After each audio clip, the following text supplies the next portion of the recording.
Transformations have been a staple feature in Dokkan since its inception with the 3rd year anniversary fusion. Units that go from one form or character to a theoretically stronger one has been one of the best additions in the game's history. That, however, isn't always necessarily. Today, we'll look at the top 10 weakest transformations in Dokkan history.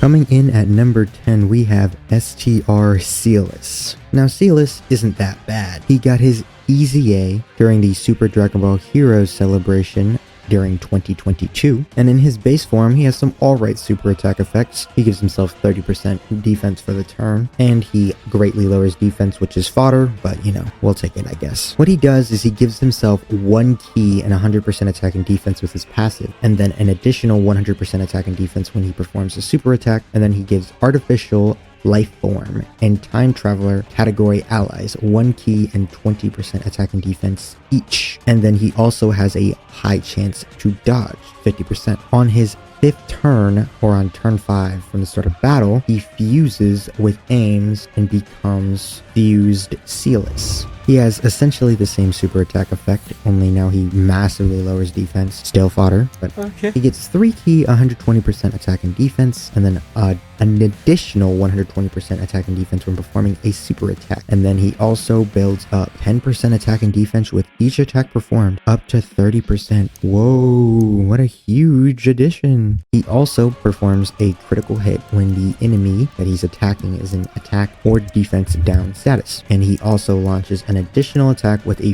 50% chance of being a super attack. He's got some pretty decent links like Big Bad Bosses and Cold Judgment, Thirst for Conquest, but where he gets worse, or weaker I would say, is he loses his dodge chance that he has in base. Dodge is one of the strongest abilities a unit can have in Dokkan, and losing that dodge, a 50% chance to take 0 damage for minor marginal stat increases, is just overall doesn't seem very worth it to me.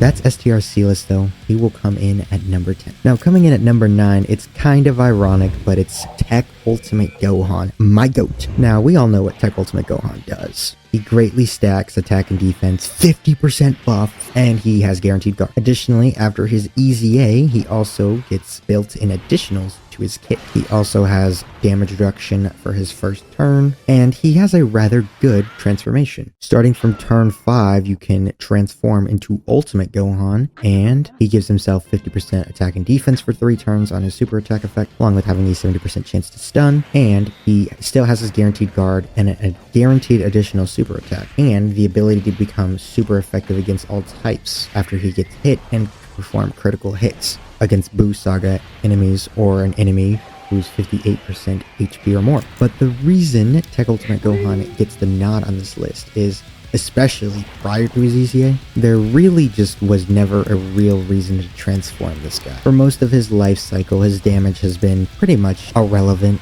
or at least secondary to his defense, and he loses the ability to stack in his transformation, essentially meaning you'd want to leave him in his base form to continue to stack up and up and up. Tech Ultimate Gohan is a great unit, no doubt. He's one of the most iconic units in Dokkan history, but a guard plus greatly stacking in his base, along with him losing the ability to stack after he transforms, just leads to his transformation, especially prior to EZA, a little lackluster.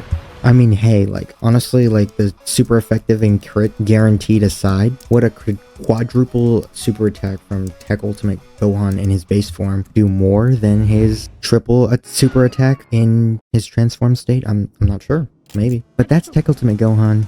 He's great, but he'll come in at number 9 on the list. Coming in at number 8 is a similar unit to Tech Ultimate Gohan, and that is Tech Super Saiyan Trunks. Or just Tech Trunks, whatever. Tech Trunks, in his base form, stacks attack, and after EZA, also gives himself 50% defense for 3 turns. Prior to his Extreme Z Awakening, he did not give himself defense on his super attack effect. He also now gives superclass allies 2 key post his Extreme Z Awakening. He also has a 50% chance to launch an additional super attack, and it has a 50% chance of also just being a normal attack. And then he transforms on turn 3 into his main form, his Super Saiyan Trunks form, which should be Super Saiyan 2, but whatever. In this form, he greatly stacks attack and defense after his EZA. Prior to his EZA, he just regularly stacked attack and defense 20%, but now it's 50% post Extreme Z Awakening. Whoa! He gets 150% attack and defense, and he still gives superclass allies 2 ki. He gets ki plus 1 up to 4 and 25% attack and defense at the start of each turn. He builds up basically. He also launches an additional attack with a 70% chance of being a super, and he launches another additional attack that has a 50% chance of being a super attack starting from the 4th turn from his first appearance, which is a bad restriction, but whatever. He then has an even further transformation, which is his Sword of Hope Spirit Bomb transformation form. In this form, his super attack effect changes to massively raises attack for 1 turn 100%, and he massively lowers defense. He gives himself 40% attack and 20% defense per key sphere obtained. He becomes a nuker essentially. He does guaranteed crits, and he gains 50% attack when performing a super attack, and when he gets 4 or more key spheres, which is decently common since he creates his own key spheres by randomly changing a certain type of key sphere to tech. He will give 3 ki to all superclass allies on the turn. Essentially, Tech Trunks gets the nod here and is on this list mainly for a reason similar to Tech Ultimate Gohan. Essentially, there's not really much reason to transform him past his first transformation. It is an active skill transformation like Tech Ultimate Gohan, so there's no real reason to feel forced to need to transform, as you don't have to. But essentially, I mean, you want this guy to stack up and up and up.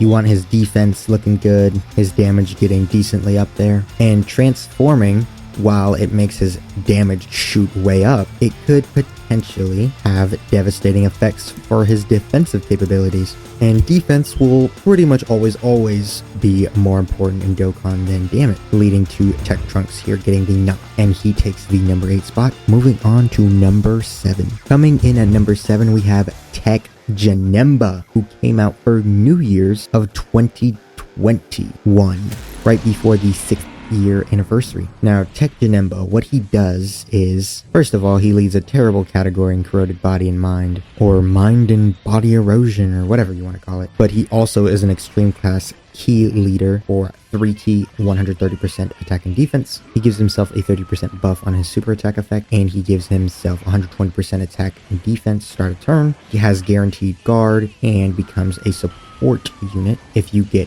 4 or more type key spheres, and he'll give extreme class allies 2 ki and 30%, and then he'll also give himself 30% damage reduction when you get 2 or more rainbow key spheres. He's got some pretty solid links in base, and his transformation condition can be activated after he receives 5 or more attacks in battle, and then he'll transform into Super Janemba, and his super attack effect becomes 30% attack and defense for the turn. His passive is now 180% attack and defense start of turn, and he randomly changes key spheres of a certain type to another type of key sphere or to rainbow key. Essentially, it's basically random.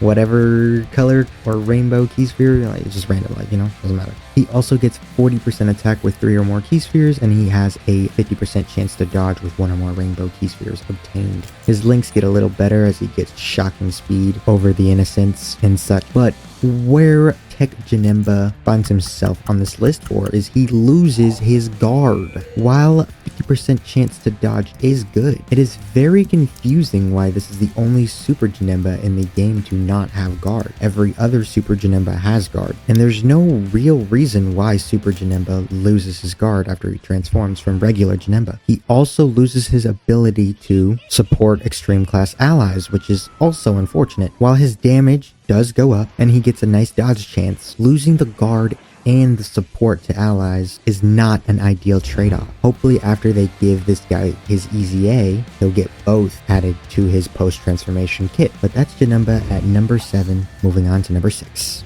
Coming in at number 6, we got the support demon. It is AGL Turles. Now what Turles does is, in his base form, he gives himself 30% attack and defense for the turn and has a 30% chance to stun the enemy. He gets 160% attack and defense start a turn with his passive skill. He gives all allies 3 ki and 40% attack, and then all allies get 40% defense if there's a superclass enemy. All superclass enemies lose 20% attack, and essentially he's a really good support unit in his base form. He has a 30% chance to activate the Fruit of the Tree of Might boost, which essentially he eats the Fruit of the Tree of Might, and that lasts for 3 turns and can occur when HP is 80% or below. His transformation, he recovers 20% HP, gets 200% attack and defense. He, after his EZA, gives allies ki, but prior to his EZA, once he transformed, he did not give ki, but he still does lose the attack support and the defensive support when there's a superclass enemy. He debuffs superclass enemies' defense by 80%, which is absolutely irrelevant in most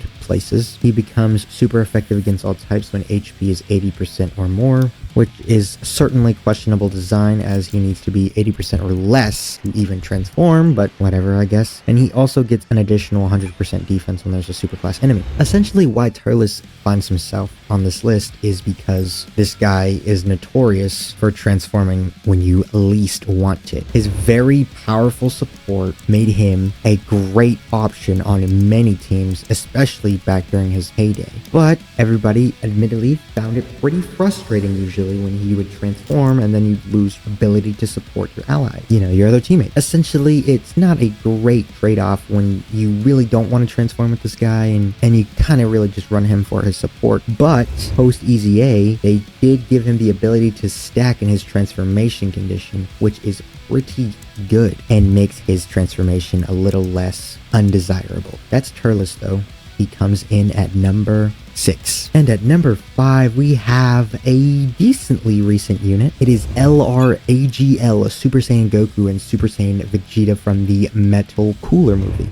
What they do is on their 12 and 18 ki super attack effects, they give themselves 30% attack and defense, and on their 18 ki, they also greatly lower enemy attack and defense. Their passive skill, Extraordinary Fighters, oh boy, gives 3 ki and 150% attack and defense, start a turn, reduces damage received by 20%, gives themselves the LR and Gohan ki mechanic of an additional ki per ki sphere obtained. They then launch an additional attack that has a 50% chance of being a super attack, plus an additional 20% damage reduction for 3 turns, so they have 40% damage reduction for 3 turns. They also get an additional 50% attack and defense and a medium chance of performing a crit when performing an 18 ki super attack. And then to transform, or quote unquote get their morale boost, the condition is that the unit needs to perform 3 or more super attack and receive 7 or more attacks in battle, which is a brutal condition, terrible, absolutely horrendous condition.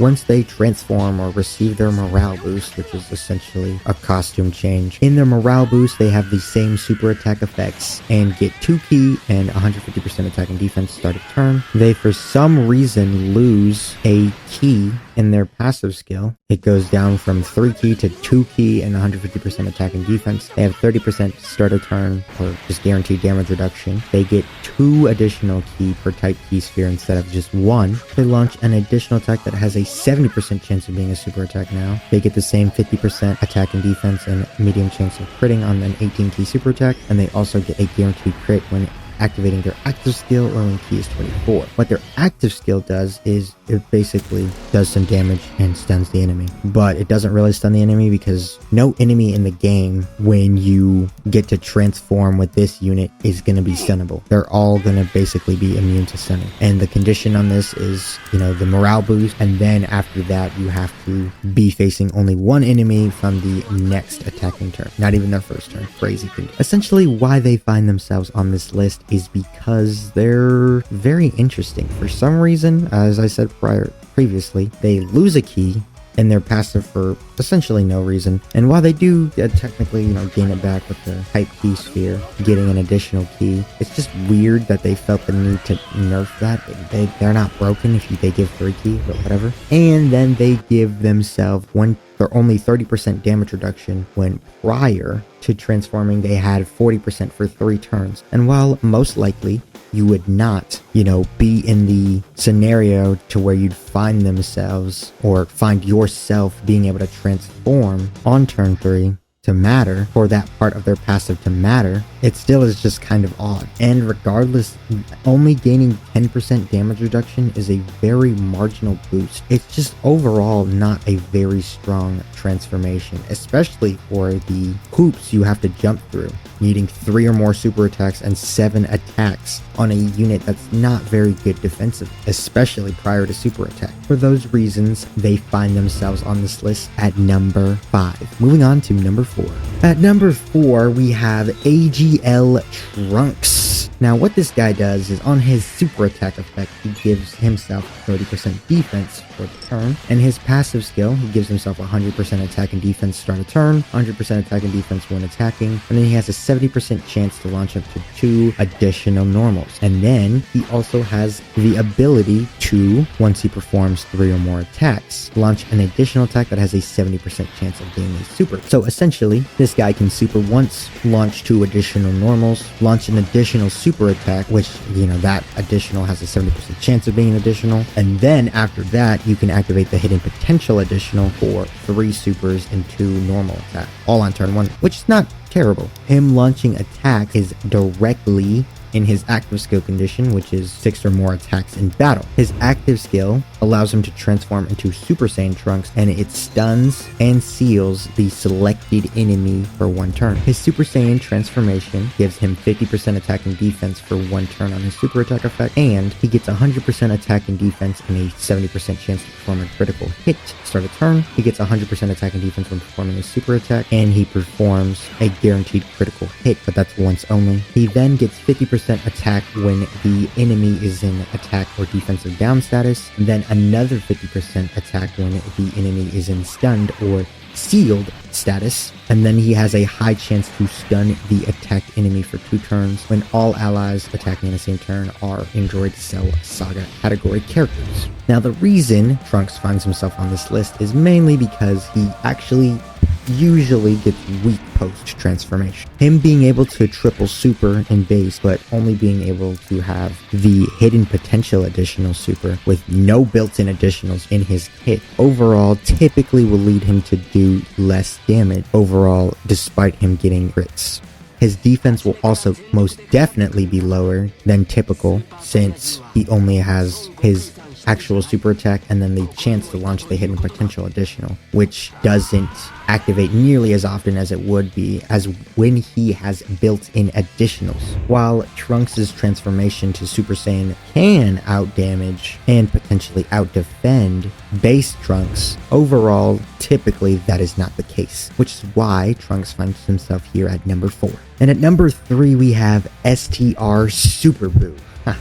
Now, the reason STR Super Buu finds himself on here is mainly because of his Buu Tank's transformation. In his base Super Buu form, he gives himself 1 ki and 120% attack, and then he raises defense additionally by 120%. The more HP, the greater the boost. He gets 60% attack and defense when attacking, and then he gets an additional 60% defense within the same turn after receiving an attack, and then he will transform into either Buuhan, Buu Tanks, or Bukalo, depending on the HP he's at.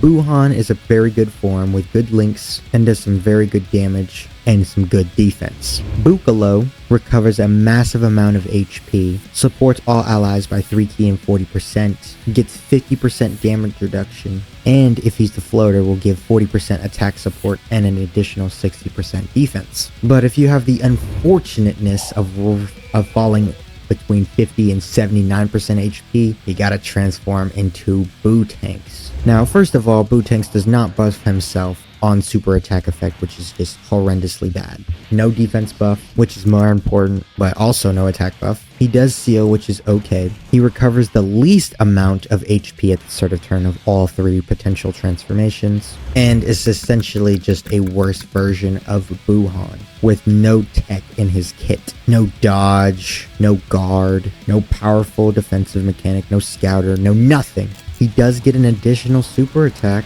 but since he doesn't buff himself on super attack, it really doesn't matter all that much. alongside having by far the worst link set, although that's arguable. Buhan technically you could say has worse links, but he also supports, so it matters a lot less. Overall, Bootanks just sucks, man. Like, it's far and away the worst transformation you could transform into, and easily places himself here on this list of the worst transformations at number 3. And at number 2, we actually have an interesting one. We got physical LR Goku and Piccolo, exchange Goku and Piccolo. Now, when they came out, this was a pretty good unit.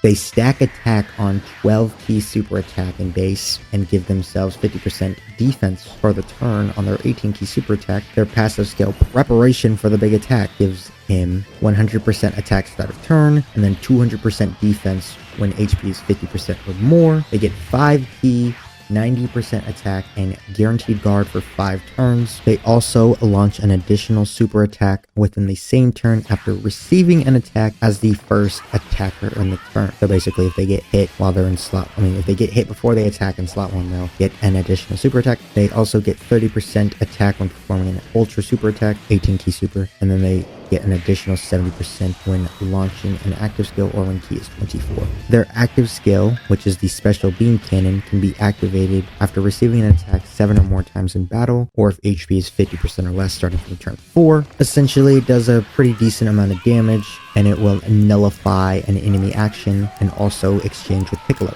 Piccolo, once he transforms, stacks with his 12 key, which is nice, decent. And on his 18 key, he massively raises his attack 100% buff for the turn. And his passive, Piccolo's Trump card, gives himself 10% HP regen at start of turn, 3 key and 100% attack and defense start of turn, 3 key and 100% defense with 3 or more key spheres obtained, 100% attack when launching an 18 key super attack, plus an additional 50% when performing an 18 key super attack if HP is 50% or more, and then he will nullify enemy actions for 1 turn when key is 24, which also doesn't appear to be able to activate on the same turn as the active skill, at least from what I've seen. I could be wrong. Essentially, why Piccolo finds himself on here is, man, he is horrible defensively. So much worse than they are prior to exchanging. And if you choose to stack his defense with his 12 key, then he's essentially doing no damage because you're not getting the 100% attack buff from launching the 18 key super attack. And you won't be able to nullify enemy actions because you have to get the 12 key to stack. And they do not have built-in additionals. Or, well, Piccolo doesn't have built-in additionals, leading to this guy getting absolutely just dispatched of, disposed of, exposed. I mean, he gets bent over the kitchen table and ramrodded, destroyed, annihilated.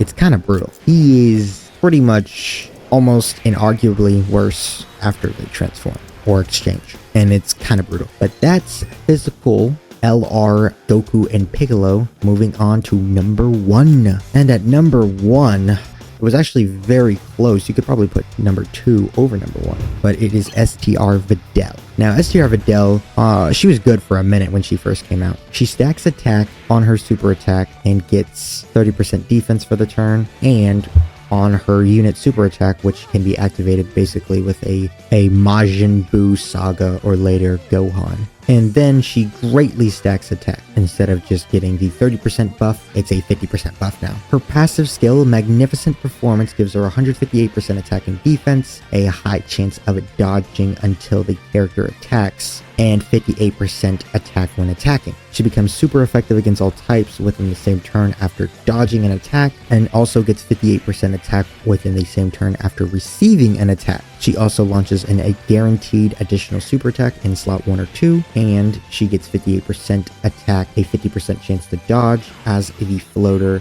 in the 3rd slot. But the reason she finds herself on this list is because of her active skill. Her active skill is able to be activated on turn 4 as long as there is a Gohan from basically the Buu saga or later, and her transformation gives her 20% attack, which is a pretty big buff, but also gives her a 20% debuff, which is a huge debuff, and that is permanent, which is why she finds herself on this list. It is a brutal cut to her defense And although she has dodge in her kit, taking away from her defense will almost most certainly hurt her for how well she tanks after she attacks when she loses her dodge in slot 1 or 2. Her Link set isn't also that good, and she's not a very cohesive unit on pretty much any team, but really it's just that defense, man. That defense and the transformation. Besides, bro, she looks better with the pigtails. It's kind of toxic, but that's S tier Videl. She'll come in at number 1, rounding off my list.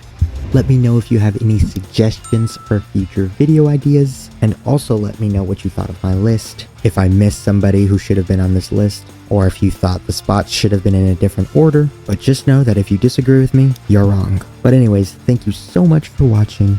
That's gonna do it for me. Thanks for stopping by.